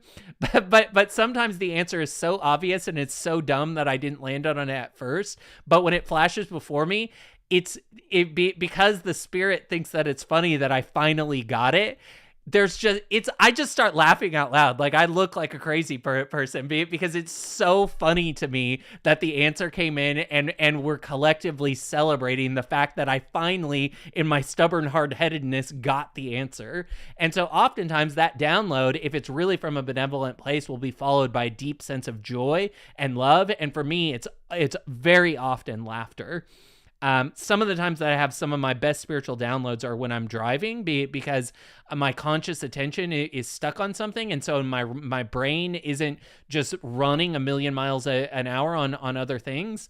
And so very often, especially if I make like a drive to Dallas, which is like a 3-hour drive, just idea after idea, download after a download will come to me, and I'm just laughing the whole trip. And it's funny, especially if my girlfriend's in the car, because she's like, this person is a crazy person. All right. So the benefits of co-creation are, obviously, we can tune into intelligences that, or entities that have intelligence that's greater than our own. We can tune into entities that have a greater capacity for love than us. And this is ideally who we would want to tap into. It'd basically be like if you had a friend that was at the top of a building and you're at the bottom of the building and you're trying to paint the cityscape, and your friend is sending you descriptive images of what they see from atop the building. In many ways, that's kind of how the partnership with spirit goes. You know, maybe they're not massively more advanced than you, because maybe you're not prepared to tune in to somebody who's that advanced. But certainly you can tune into somebody who's standing 30,000 feet in the air and seeing your life from a larger perspective, able to read the energy that maybe you can't see yet. And so that can lead to innovations, advancements in various fields, personal spiritual growth. You know, we talked earlier on the call about Napoleon Hill had that chapter in Think and Go Rich about building your invisible council. So what I try to do, if I can remember it, is when I have a problem that I'm trying to solve, or when I'm trying to build something really cool that hasn't been done before, I build an invisible council, and these can be people living or alive, because in our spirit form, we can multi-communicate, simul-communicate. So I'll be like, all right, I'm going to bring in Elon Musk. I'm going to bring in Ben Franklin. I'm going to bring in Tesla. I'm going to bring in Marconi. Sometimes I bring him in because I'm dealing with near-field communication computer chips. And I'm just like, I'm looking for a great idea here. What are we going to do with this? What's the next level of this? You know, or sometimes I'll even make people that I find on Twitter, I'm like, oh, they have such a good take on e-commerce. You're part of my spiritual team now. And if they want to be a part of that in their dreamscape, we can interface. So much of our spiritual interaction, until we're conscious of it in our physical lives, happens in our dreamscape. And so remembering our dreams can be an interesting way to get some of the spiritual intelligence that's coming to us, because until we're highly developed as a medium, that might be the only way that our spiritual friends can communicate. And so one of the things that I love to do is journal everything that happens in my dreams, as much detail as I can give it, the relationships to that information, associations that I have with that information. And then what I'll do is I'll take a picture of that dream journal and I'll upload it into ChatGPT, and I'll say, interpret this dream through the lens of Jung, or interpret this dream through the best access that you have to dream interpretation. And it will give a incredible interpretation of things that dream could work with. And then I use could mean, and then I use my spiritual discernment to determine which of those things is accurate to my current situation. But I get so much information from my dreams in this way. And then you can take that dream analysis and you can say, rewrite this as an essay in the voice of, and then insert your favorite author, and it will rewrite the dream interpretation as if it was coming from your favorite author. And it is literally one of the most satisfying experiences ever. So this is the way that I use ChatGPT to help me take the spirit communication that I'm getting in my dreams and turn that into tangible data that I can actually work with. So the next thing that I wanted to talk about, and it's kind of just a philosophical quandary, but it's, where do our ideas come from?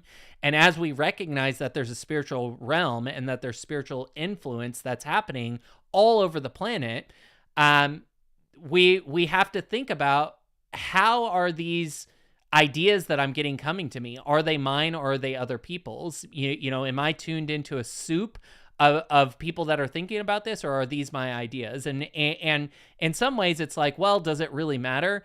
But as a medium, oftentimes you'll be able to connect into higher information if you're able to individuate and give and acknowledge that it's coming from a spiritual being. Because it would be like if you had a bunch of wisdom for somebody, and you're passing them notes under a door, but then they never thank you for it and never acknowledge that it's coming from a human being.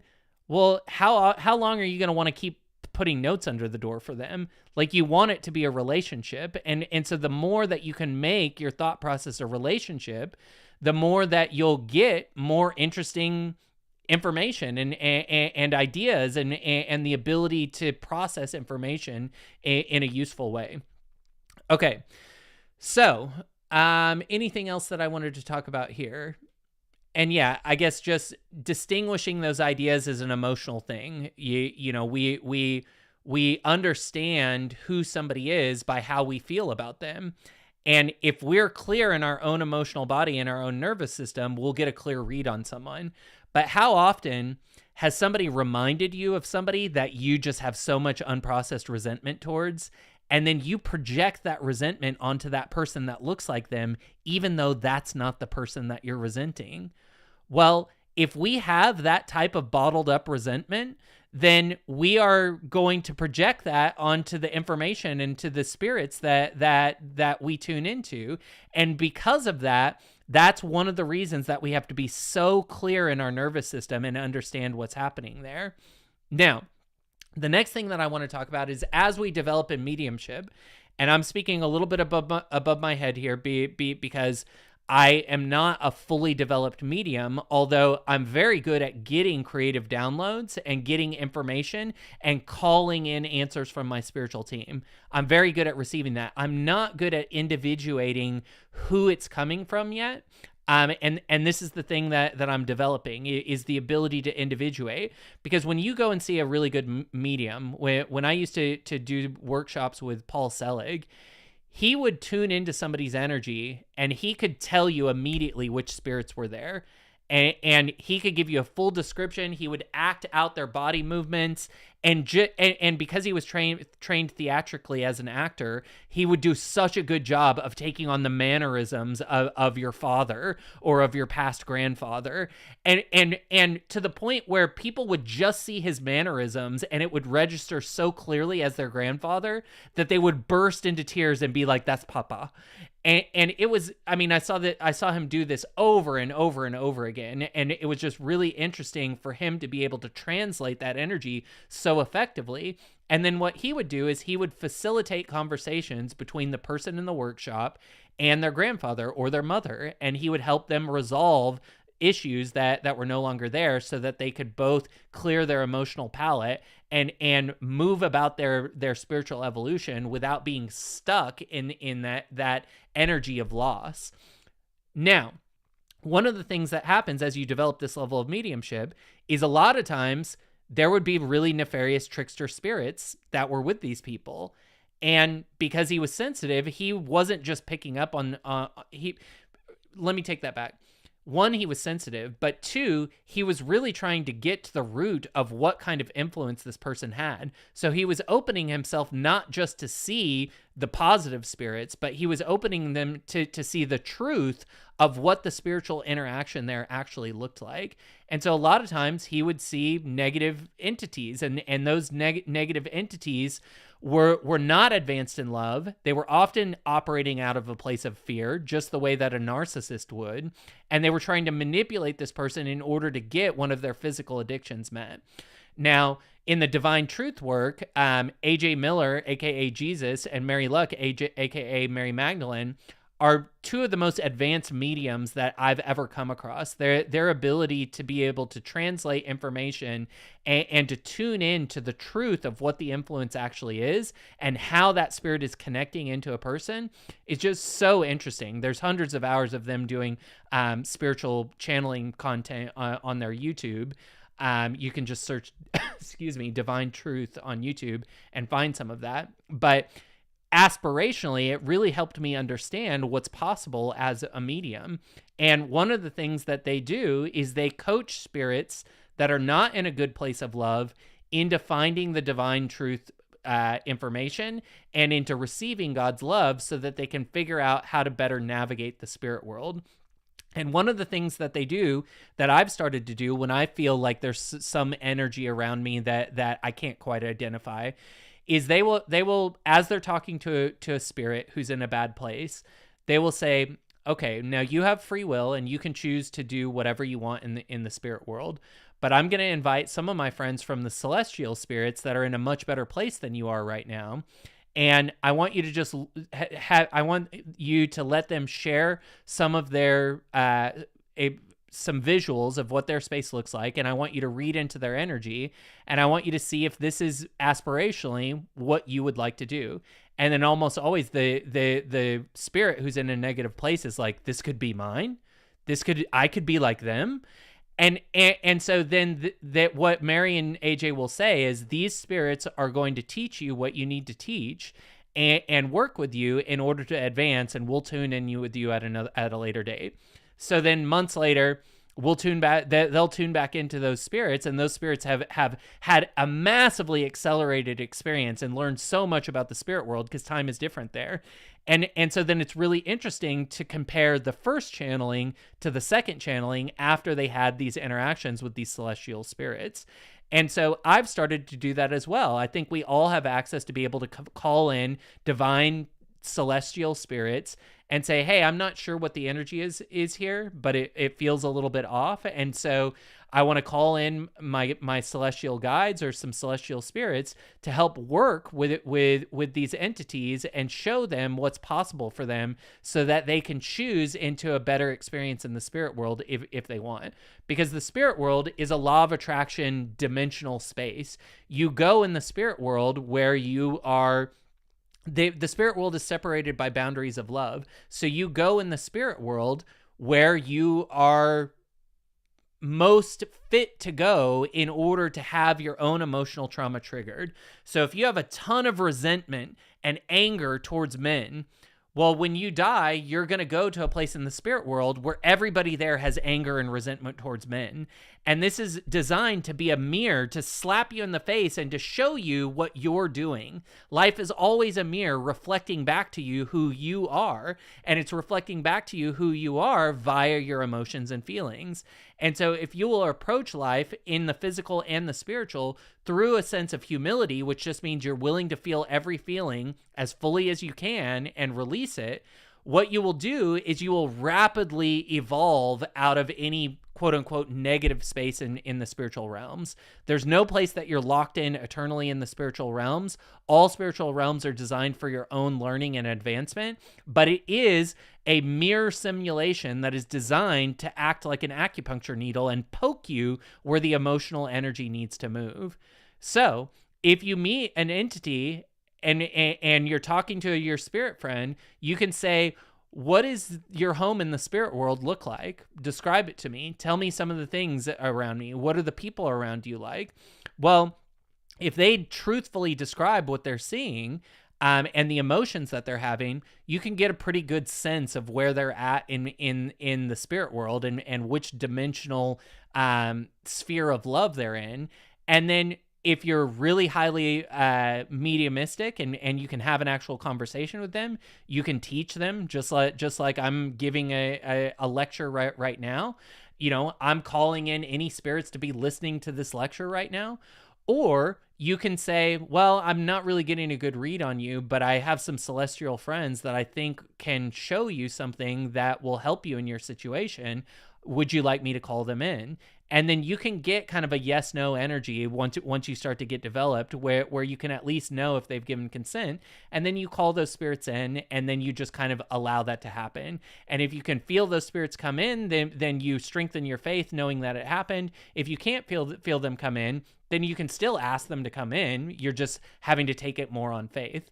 And really, this is what Catholics and many religions who pray for the dead, this is essentially what they're trying to do, is they're trying to coach the spirits that maybe didn't end up in the place they thought they were going to end up. They're trying to coach them into looking for someone brighter than them. Because anybody in the spirit world, the best advice that you can give them is anyone brighter in their spirit body than you is someone that you can trust more than you can trust yourself. And so that's a really interesting navigational tool to have. My nose is sweating. All right. So let's go ahead and round this up. We've got about 20 minutes left in the time that I've got allotted. So this is kind of how we can develop mediumship as a tool for world improvement. There is so much spiritual influence on the planet, because if I'm a politician, if I'm a power-hungry politician, and I die, and I don't go to hell, I don't go to heaven, I go to a dimensional space that matches my level of love. However, I can focus in on the earth realms because earth is still in a lower first sphere condition of love. And so I still have access to the earth realms. So since that's what I'm familiar with, I'm probably not going to go and explore the dank place that I'm in. I'm going to just focus all of my attention towards, okay, who is a politician that I can influence? And so then I direct all of my spiritual influence onto that person to help give them power. And then I get to experience their emotions of power because in my current spirit state, I don't actually have a sense of that empowerment in the spiritual realms, but I can vampire it. This is where the concept of vampire energy come. I can vampire the energy from somebody on earth by influencing them and helping them get into situations where then I can force them to go out of body, and I can experience the power that they experience. I can experience the sexual power that they get. I can experience the hit of the drug through these people on earth that I'm influencing. So what happens a lot of times in politics is there may be thousands of spirits that were politicians when they were on their particular physical planet. And when they go into the spirit realms, they're looking to continue to influence politics. They're still interested in it. And so when we see somebody like Trump and everybody is saying, oh, God's on his side, you know, he's being protected by God. Well, is it God or is it a group of spirits that are protecting him because they have a vested interest in what he's doing? Are those spirits truly benevolent, or are those just all spirits that are like Trump and they're like, we can make Trump powerful. Let's turn his head when the bullet comes, or let's set up an assassination attempt where it looks like a bullet is coming, so people will think he's spiritually powerful, and then we'll be able to feed off the energy that they're giving him. I'm not saying this is what is happening. I think that it's highly likely that a lot of politicians are guided by benevolent spirits that are in higher levels of the spirit realm. It's not always nefarious spirit influence, but if we're unconscious to it, we have to recognize that our emotions and our intentions are going to determine what kind of information and influence and impulses we act on, because spirits almost always, if somebody is not mediumistic, are just going to press on your impulses. So when you have an impulse to go and drink alcohol, when you have an impulse to go and talk to some girl when you know you shouldn't, when you have an impulse to go and eat a sleeve of cookies in the pantry, a lot of times this is a spirit that doesn't have cookies in the spirit world, but they want that hit, that sugar rush, and they're going to get it through your nervous system by giving you an impulse. And this is why alcohol is referred to as spirits, is because almost always spirits are influencing people on earth to go and keep drinking. It's why you can have somebody that is completely obliterated and blackout drunk and they're still moving around because their body, their consciousness checked out a long time ago. Their body is being controlled by a spirit. And so we just need to be aware of this as we're working with the spiritual realm, and know that whether we're aware of it or not, this influence is coming in. And if we're unconscious to it, it comes as unhealthy impulses oftentimes. One of the things that I think that we can do to improve the physical world is develop our mediumship, because if all of the bad impulses, or a large percentage of the bad impulses that politicians have, that business people have, that corporations have, that parents have, if all of those bad impulses are coming from people in the spirit world that are influencing those bad impulses and amplifying them so that it's undeniable, so that it becomes very difficult for us to turn away from that impulse, well, maybe the best thing that we can do is develop our mediumship and then do workshops like this where we're inviting people that have their spirits that have their attention on the earth realm. We're inviting them to see what it looks like to develop and progress in love, and how they could get to better spaces, and that they don't have to manipulate these people because they can tune into these celestial spirits that have a way better life and are in a way better situation than them in the spirit world, and those celestial spirits can help them release their grip, release their vampire hold on some of these people. And then left to their own devices, I think humans are mostly good, And so developing mediumship as a way to interface with some of these spirits and put them into contact with celestial spirits that can then help them release their hold could be an interesting way to have massively accelerated positive change on the earth. I digress. Yeah, I guess the final thing the final two things that I'll say is that, oftentimes, if you hang out in Vegas a lot, like Psychic Gambler and I do, you hear people talking about lady luck, and you've probably experienced when you've got lady luck with you, like you can just feel the energy of it. And so, of course, we can call to spirits and help them guide our impulses in the casino or at the poker table, and that can give us an edge. What we have to do is make sure that we're not moving into some kind of a codependent, narcissistic relationship with a spirit. A lot of occultism moves into that type of narcissism where we are tuned in to a spirit who's willing to go and help us interpret the cards or read our opponent, but they want something in return for that. And maybe what they want is for us to get obliterated and drink every single night, or to go and do a bunch of drugs, or to womanize. They're getting a hit through us, and in exchange, they're giving us luck in the casino. So we just have to be aware of is this spirit asking for a trade-off, or are they just being a friend with a headset? And just think about what the ramifications of some of that are. Yeah, I guess that's all I have to say about working with spirits in that way. When we're asking for something for spirits, we have to be very clear on what the trade-off is. And then the thing that I'm exploring right now that anybody tuned into the live stream on YouTube and beyond can check out in the YouTube description is, are they on a natural love path or a divine love path? So yesterday in the live stream, you can search it out on my channel. It's called Secrets of the Universe, Divine Truth. We talked about the difference between the natural love path, which is basically almost all metaphysical teachings and this idea that we can intellectually build out our ability to love others, and we're generating love for ourselves, and we can become highly attuned in love in this way.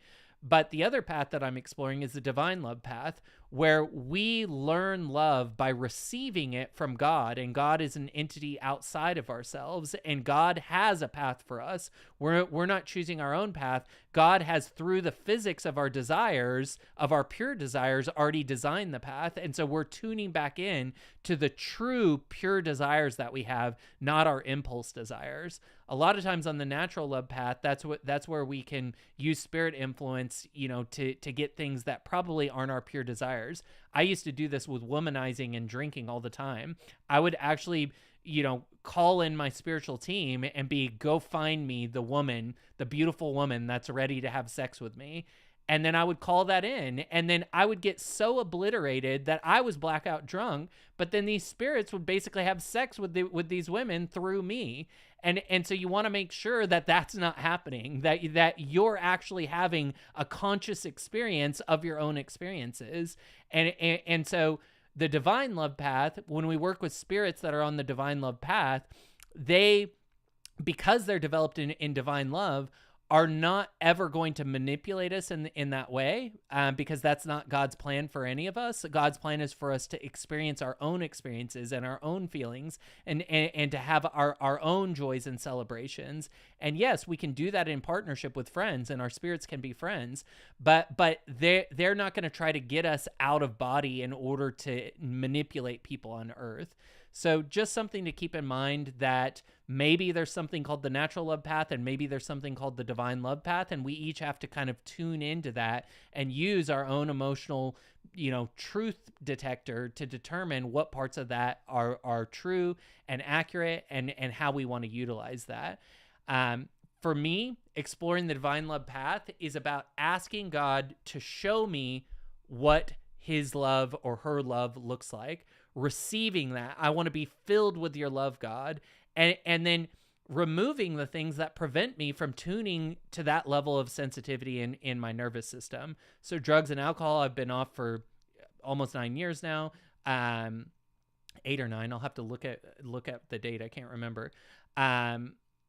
Caffeine, I've been off for like 7 weeks now. Meat, I've been off for 7 weeks now. So I'm experimenting with, do these things improve my ability to experience love, to gift love to my partner and to the people around me? And do they enhance my mediumship that allows me to share these truths, not just with my live streams, but with my spiritual friends as well?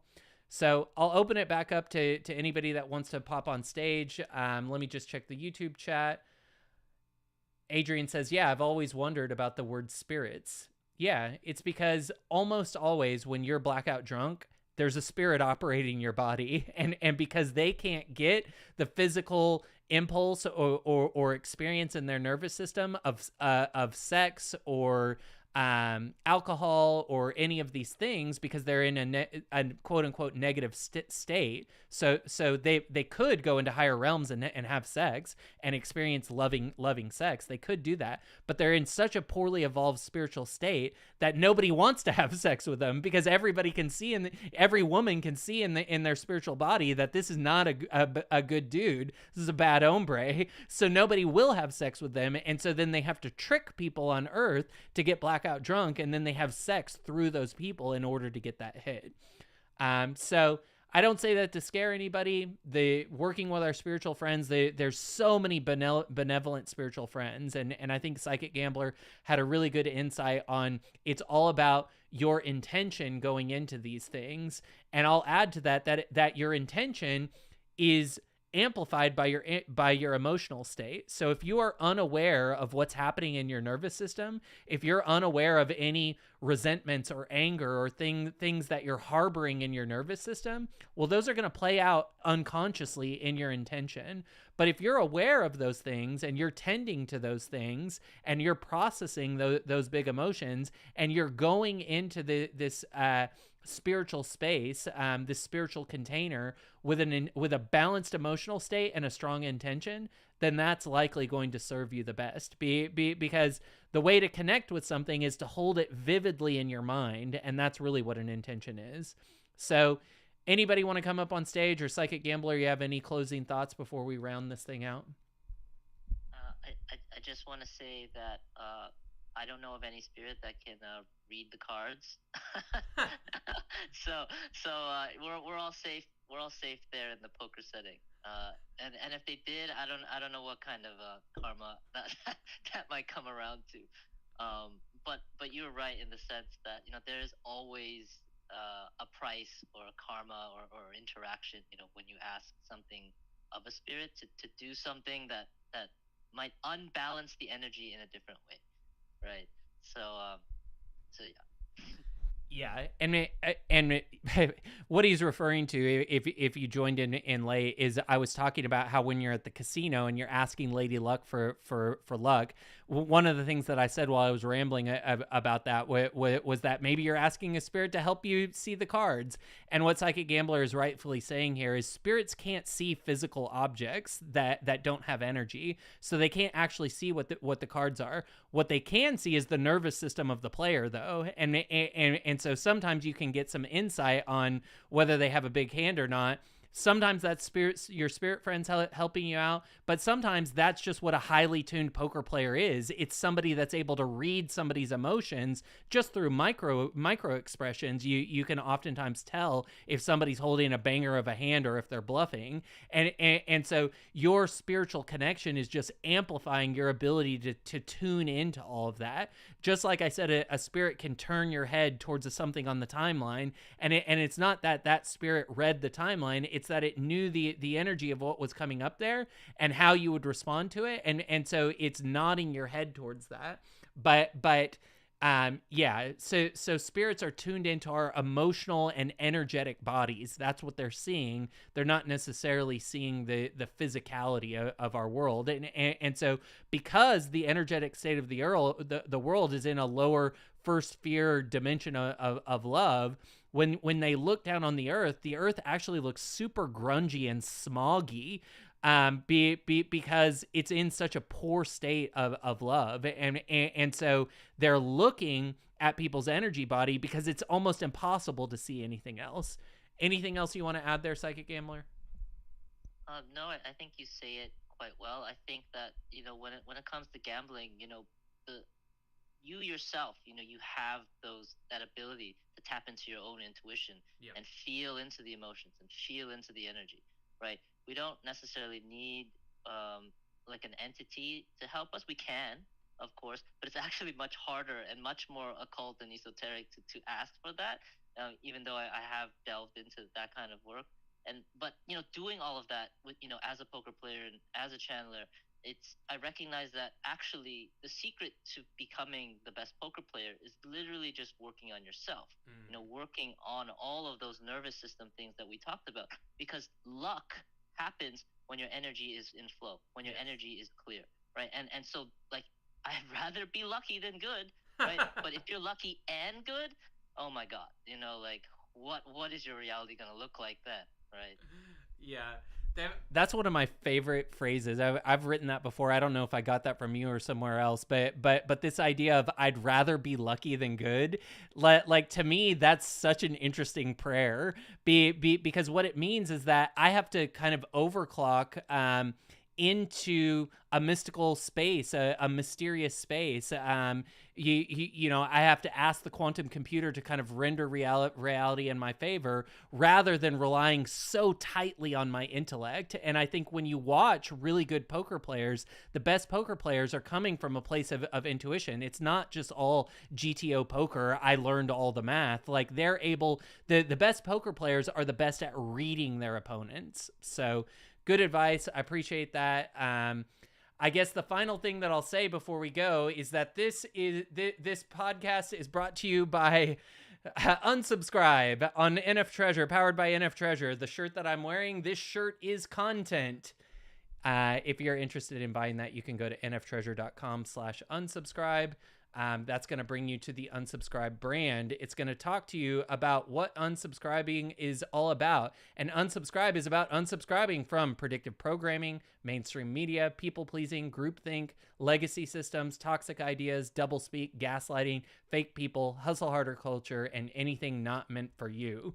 Unsubscribe from that, start parallel economies. And of course, that's exactly what we've been talking about this whole time. All of this stuff is stuff that happens both in the physical world and the spiritual world, and we want to make sure that we're tuned in to when it's happening, and that we're unsubscribing when we know it's there and when it doesn't serve us. So nftreasure.com/unsubscribe. You can see some of the designs that I've been putting up that represent ideas that are powerful for me.